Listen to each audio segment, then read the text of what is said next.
is identified as mentally retarded, put back from the 5th grade into the 4th grade, and stayed in that category until I got out of high school. I don't have any college training, but I met a high school teacher who one day changed my life. I was waiting on another student, and when he came in, he said to me, "Young man, go to the board and write what I'm about to tell you." And I said, I can't do that, sir. He said, "Why not?"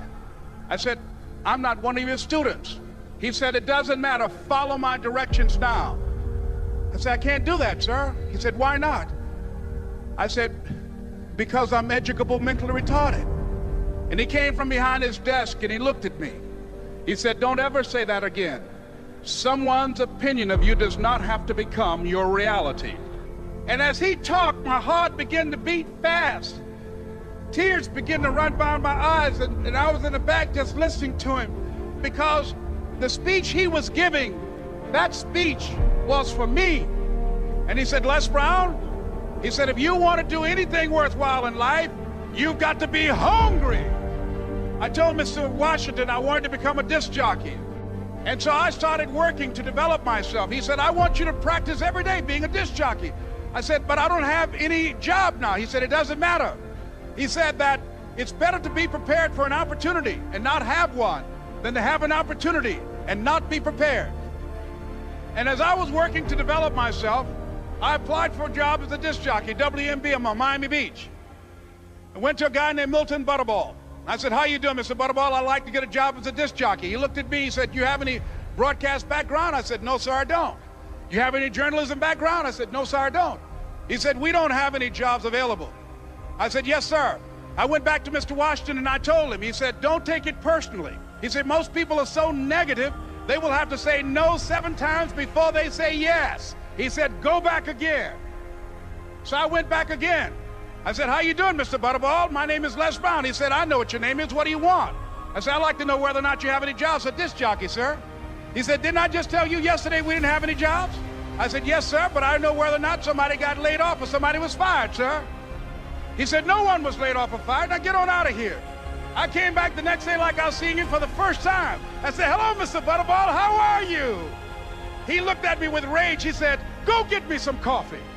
I said, "Yes, sir." And I went to get him some coffee. After a while, I would get their lunch and dinner, and I would go in the control rooms and take the disc jockeys their food, and I would not leave until they would ask me to leave. One Saturday afternoon, while I was at the radio station, a guy named Rock was drinking while he was on the air. I was the only one there, looking at him through the control room windows, walking back and forth, young, ready, and hungry. Pretty soon the phone rang, and it was the general manager. And I answered the phone. I said, "Hello?" He said, "Les, this is Mr. Klein." I said, "I know." He said, "Rock can't finish his program." I said, "I know."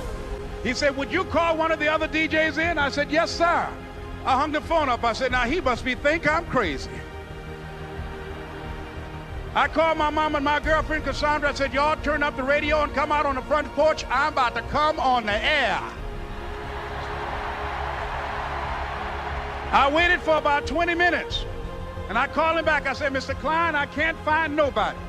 He said, "Young boy, do you know how to work the controls?" I said, "Yes, sir." He said, "Go in there and don't say nothing here." I said, "Yes, sir."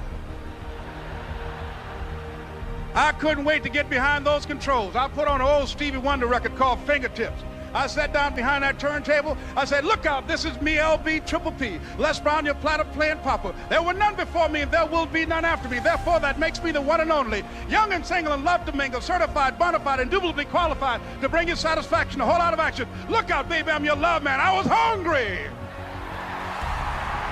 I was hungry. You got to be hungry.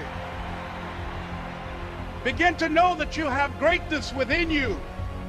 And if just one of you here begin to envision yourselves as being blessed and highly favored to reach your goals, if just one of you capture the essence of what that means, that you have greatness within you and a responsibility to manifest that greatness, that you can make your parents proud, you can make your school proud, You can touch millions of people's lives, and the world will never be the same again because you came this way. It was hard, ladies and gentlemen, coming to speak to people. And I was facing financial difficulties in my own life. I was behind on my bills and my dreams, and I'm saying to them, you can live your dream. It was hard, ladies and gentlemen. It was very difficult to pick myself up each day believing that I could do it. There were times that I doubted myself. I used to ask myself, can I do this? And something said within me, you're the one. Don't give up on your dream. By continuing to push forward, by continuing to run toward my dream, that one day I would have my own talk show. It's a long shot, ladies and gentlemen, from Liberty City, an abandoned building on a floor, never knowing my mother or father. It's a long shot. Being here with you today in this dome in Atlanta, it's a long shot. No college training, labeled educable, mentally retarded, but I kept running toward my dream. Don't stop.